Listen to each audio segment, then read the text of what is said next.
is. An exponent is the number up at the top of our base. So 3 is our base and 2 is our exponent. So we're going to take 3 squared times 3 to the 5th. So we have what we call like bases. The bases are both 3. So when you have like bases, we take and we add the exponent. So the rule is when you have like bases, you add. So that's going to be 3 to the 7th. That would also, you would also treat it the same if you had a variable like x squared and x to the 5th, it would be x to the 7th.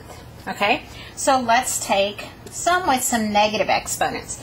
Now we've got 4 to the negative 2 times 4 to the negative 1.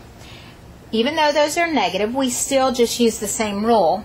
We just add the exponents together since we have like bases, and we get 4 to the negative 1/3.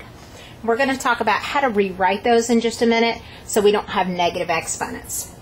Now let's do one that's got a mixed, where we have a negative exponent and then 4, and there's not an exponent on that, so we're going to assume that it is a 1, a positive 1. So let's use the rule 4 to the negative 3rd plus the exponent 1, so that's going to simplify to 4 to the negative 2nd.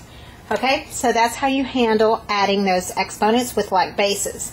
Now I've thrown in one more where we've got the base 5 squared, and we're taking 5 squared and we're cubing that. Well, the rule is when you raise an exponent to another exponent, you're going to multiply those exponents together.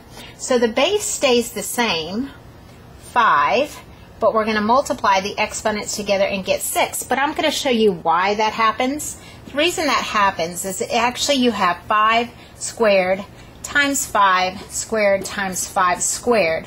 You have 3 5 squareds. So we would then just add our exponent. 2 plus 2 plus 2, that's 5 to the 6. So that's why that works. So I wanted to show you why.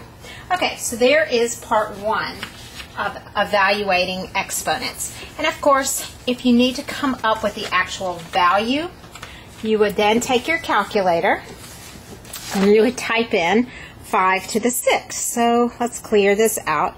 And I would take 5, and then I would use my exponent key, which is this arrow looking thing, and raise it to the 6th power.